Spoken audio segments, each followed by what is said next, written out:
Hi you guys, it's me, Gabriella Battel, author of Don't. I am back. Thank you for joining my channel again.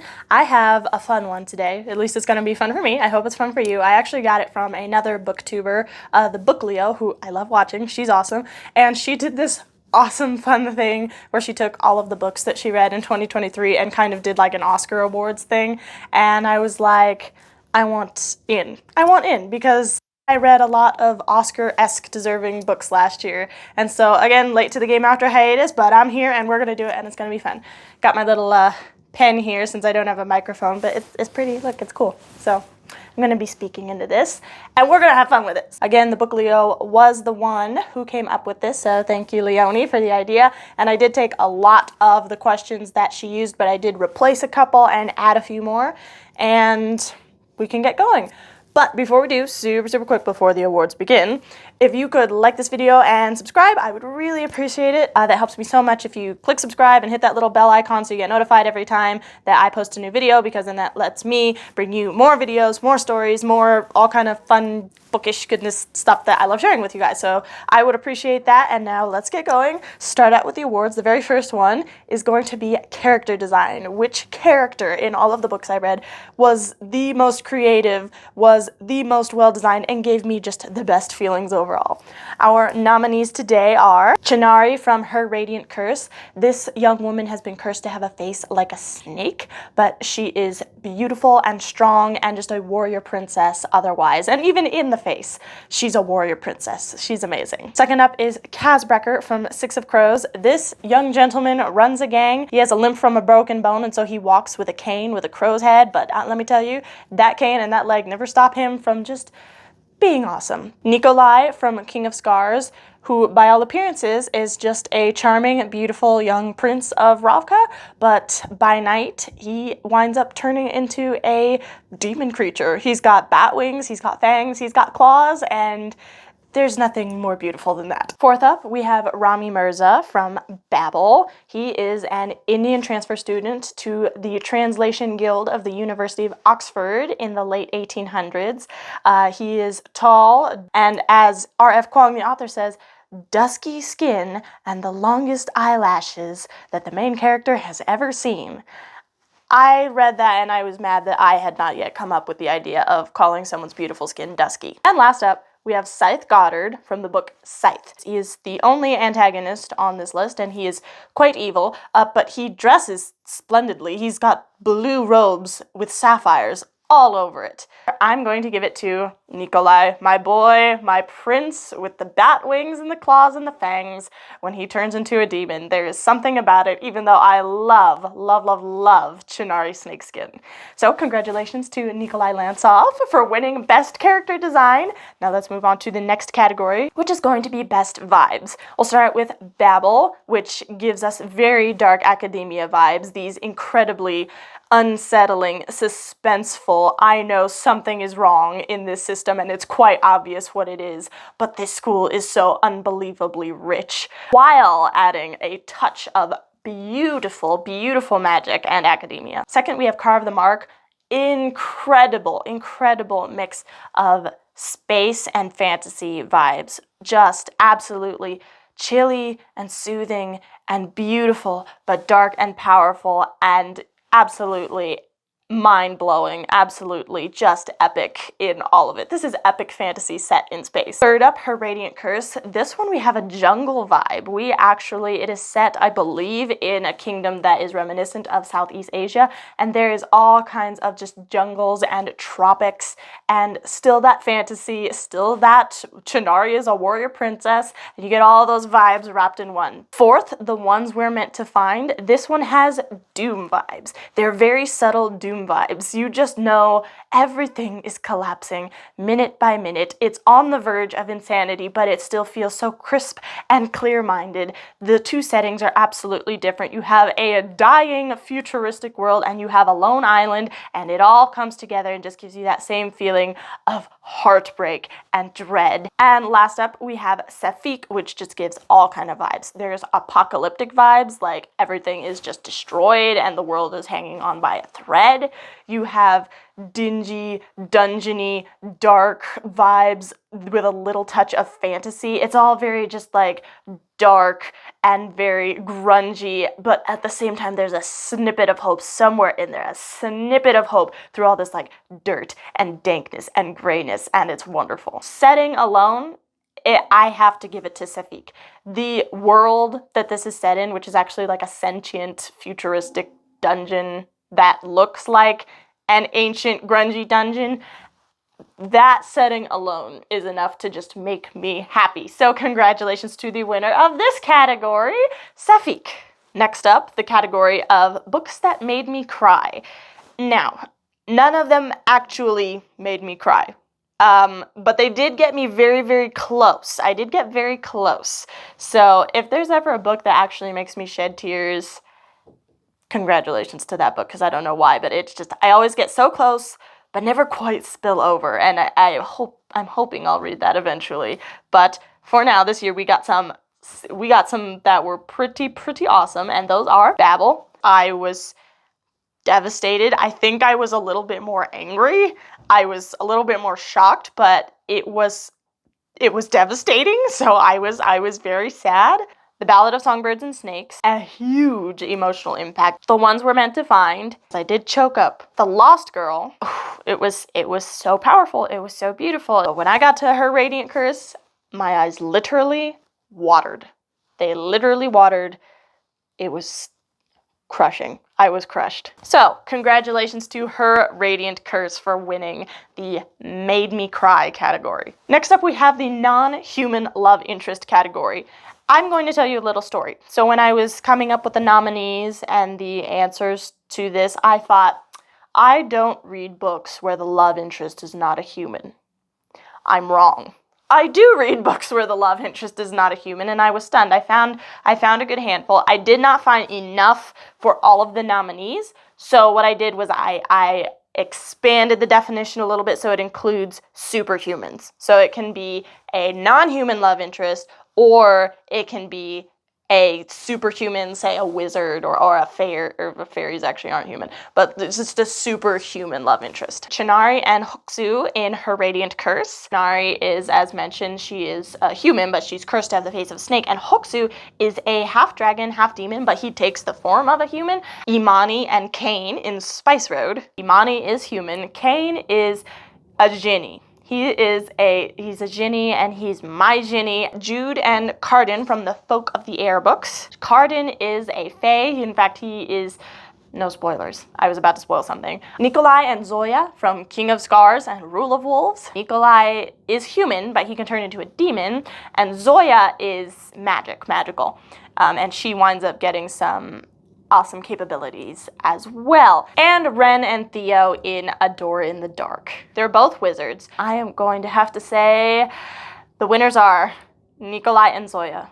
Oh, the beauty between those two is unimaginable. It is unimaginably beautiful, that romance. I cannot get enough of it. Best romance of the year. This ought to be interesting, considering you guys know that I don't read romance, but I found some good moments here. First up, we have Assistant to the Villain, which is about a romance between a young woman in a fairy tale world and the villain who she works for as his personal assistant. He's the boss. Next up, we have Calvin, which is about a young man with schizophrenia who believes that he's connected to the Calvin and Hobbes comics, and it's between him and a young woman he knows named Susie and the trip that they go on. Carve the Mark, which is about two young people in space. It's like Star Wars space or Dune space. There's just people know how to get around up there. It's not exactly like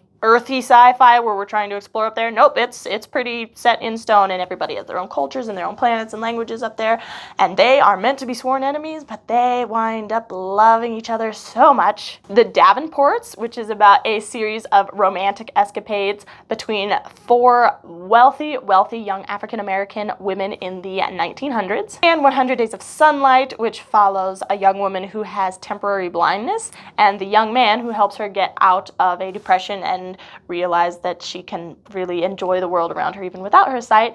And he would know a little bit about getting out of that because he has prosthetics from the knee down. So he knows a little bit about losing something you love, but loving the world anyway. Carve the Mark, oh my goodness. Even though it is like a sci-fi fantasy, it's really a romance. It's a sci-fi romantasy, sci-fi fantasy, whatever. There's really like a huge romance element to it, but I loved every minute of it, and that is why Carve the Mark is going to win this category. By the way, sorry if the lighting is a little bit different right now. I actually, in total transparency, took a break filming, went and had dinner, came back.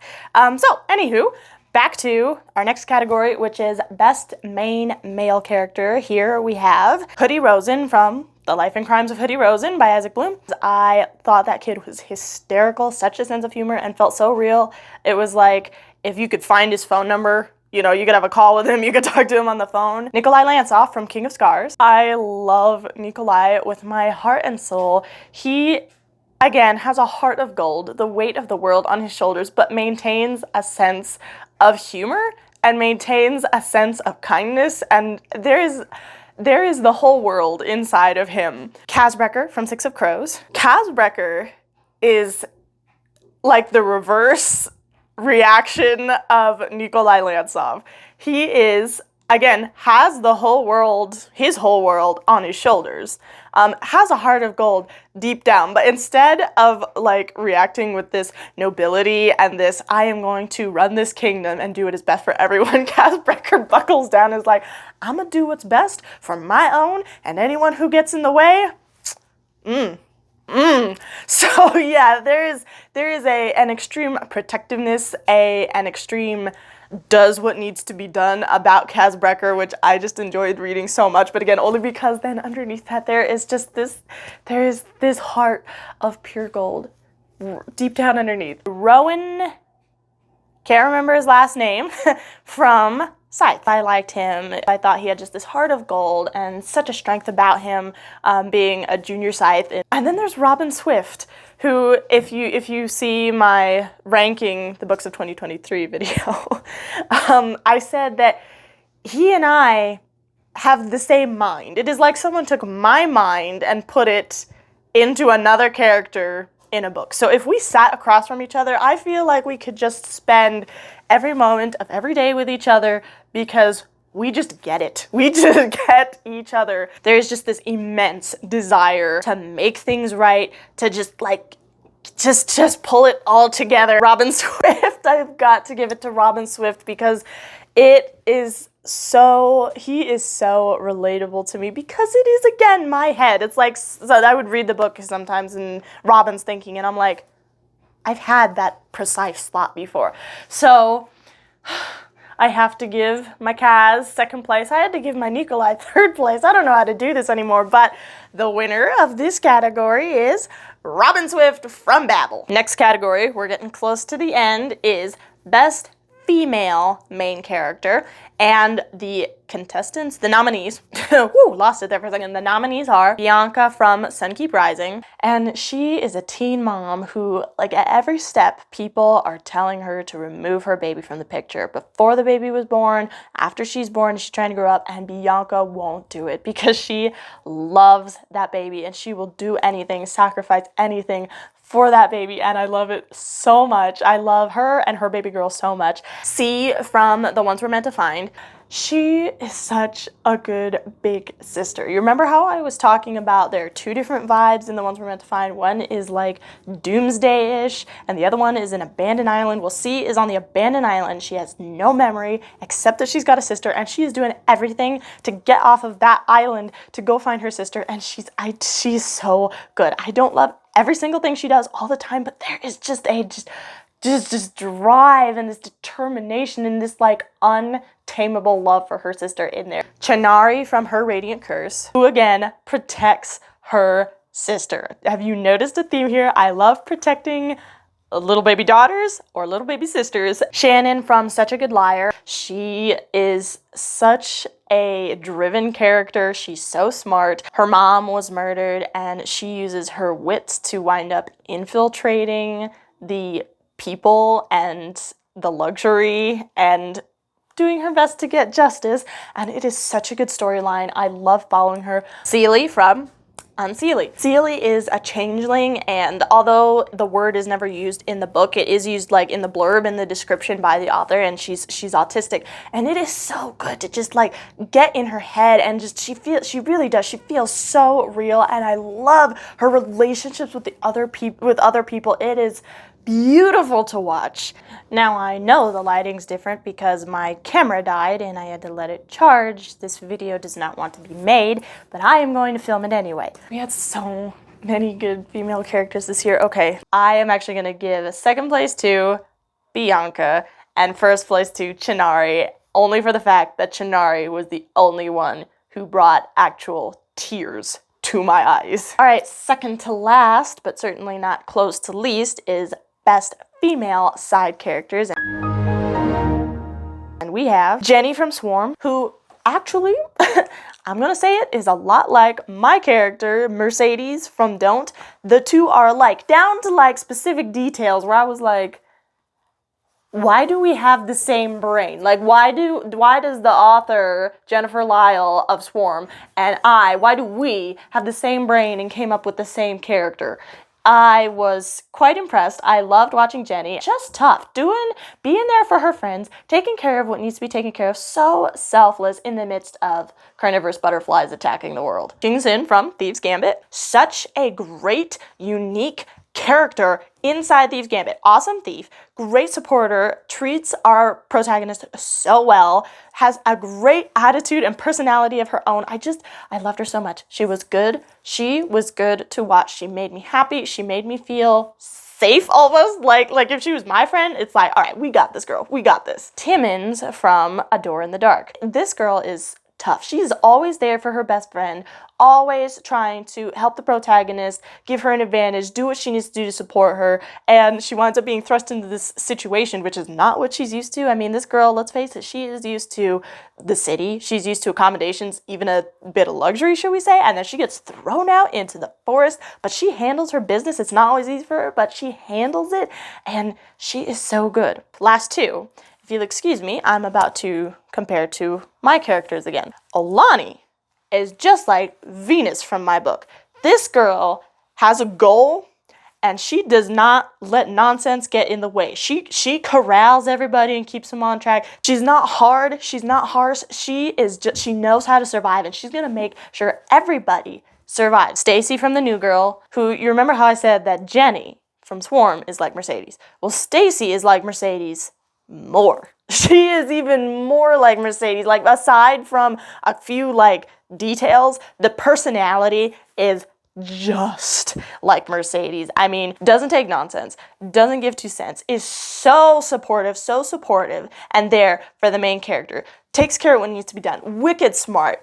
She's not scared of anything or anyone. She just handles business. And first place to Stacy. Again, I love them so much, but congratulations to Stacy for winning a best female side character. And last but not least, you would think that I would do best book.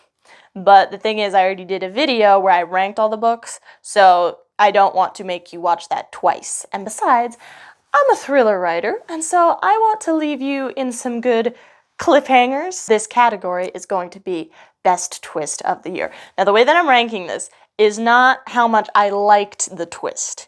I'm ranking it based on how shocked it left me. Like, if the heart-stoppingness of the twist, that is what I'm going by.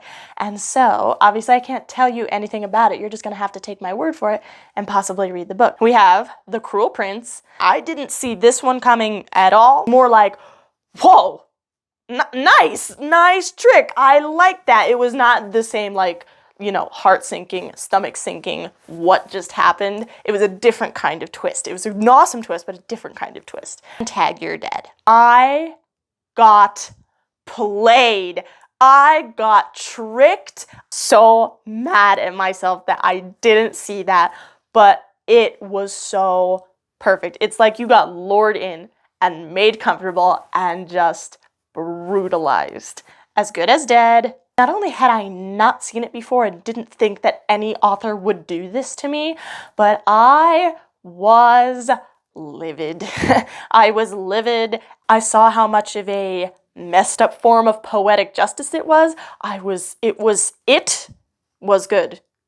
I was mad. I was blown away. I was stunned. Again, the twist was good. Shocked me, caught us off guard, but fit in the way that you cannot even imagine. I just didn't want it. I didn't want it. New Girl. Now, for people who have read The New Girl, or even those of you who haven't, it is a thriller, so that what I'm about to say is not spoilery. The twist that I'm talking about is not the big reveal. It's not like when you figure out what happens. That wasn't a twist for me because I guessed it and I was right, and I was very happy about it. No. The twist that I'm talking about came much earlier, as in the change of direction of the story. I did not see that coming. I did not see that coming at all, and I was beyond intrigued to see where it was going to go. The ones we're meant to find, I kind of knew something was going on. I knew something was gonna happen, I just didn't know exactly what it was. And when I found out, I was like, oh my goodness, but I knew something to that effect was going to happen. The most shocking twist of 2023, which is tag, you're dead. And thank you guys for being with me here today. I had such a fun time, and I hope to see you soon. As always, if you're interested, check out my book, Don't. Either way, thank you so much for being with me here today. I hope you have an absolutely great day, and God bless. Bye-bye!